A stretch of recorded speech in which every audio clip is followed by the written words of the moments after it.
Class 8 exercise जो है हमारे पास 7.2 और चैप्टर नेम जो है राशियों की तुलना। ठीक है, फर्स्ट क्वेश्चन जो हमारा बोला गया है कि सेल के दौरान दुकान में सभी वस्तुओं अंकित मूल्य पर 10 बट्टा देती है। मतलब जो भी वस्तुओं का मूल्य दिया गया है, जो भी प्राइस दिया गया है, उसमें 10% का डिस्काउंट है। ठीक है, 1450 अंकित मूल्य वाला एक जींस और 2 कमीजों जिसमें प्रत्येक का अंकित मूल्य जो है वो 850 है।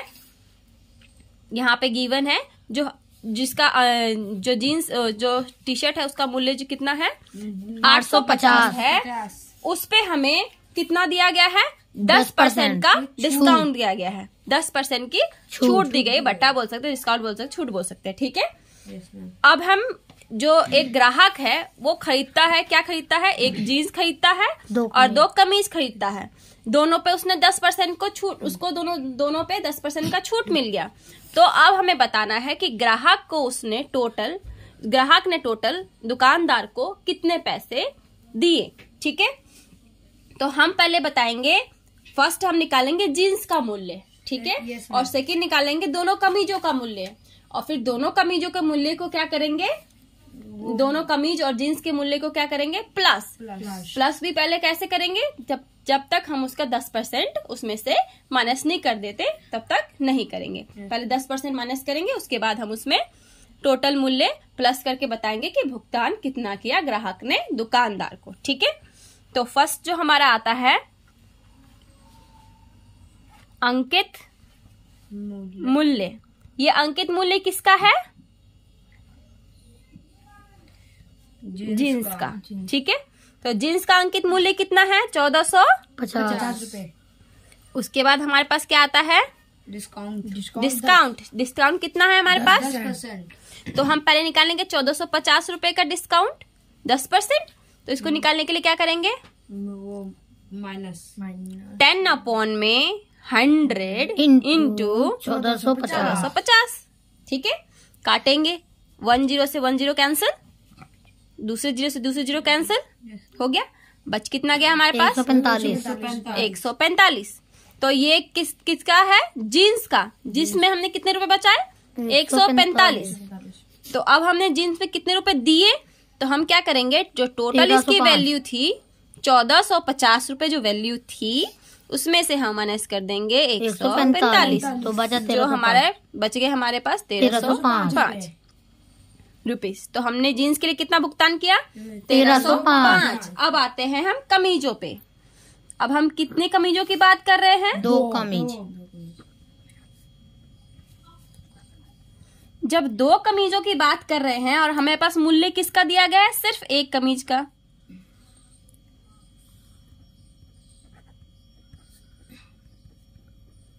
ठीक है, एक कमीज का मूल्य हमारे पास 850। ठीक है, तो 2 कमीज का मूल्य कितना होगा 1700। कैसे होगा 8 मोड़ 16 1700। हाँ दीदी, हाँ तो 2 को पहले मल्टीप्लाई करेंगे ना 850 से, है ना।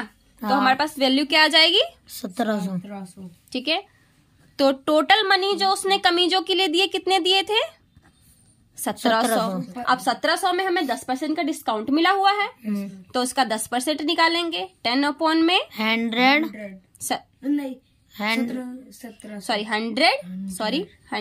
फिर यहाँ पे 1700 इंटू 1700। ठीक है, 2 0 से 2 0 कैंसिल।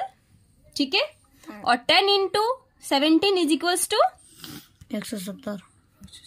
ठीक है, तो हमें कमीजों पे कितने रुपए का छूट मिला था 170। तो टोटल जो मनी है हमारे पास 1700, उसमें से हमें किसको माइनस करना है 170।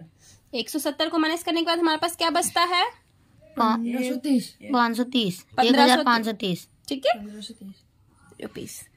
अब जो लास्ट हमें क्वेश्चन में क्या पूछा गया है कि ग्राहक ने दुकानदार को कितने रुपए दिए डिस्काउंट के बाद। तो हम क्या करेंगे, जो कमीज है और जो जीन्स है दोनों को प्लस करेंगे। Yes ma'am. कमीज का मूल्य प्लस जीन्स का मूल्य मूल्य is equals to 1305 plus 1530 plus 1305 1305 is equals to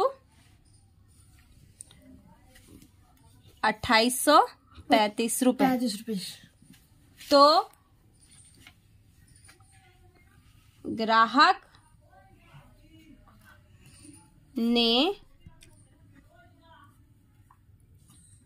भुगतान किया 2835 रुपए। समझ में आ गया बच्चों? यस जी। मैम। ओके।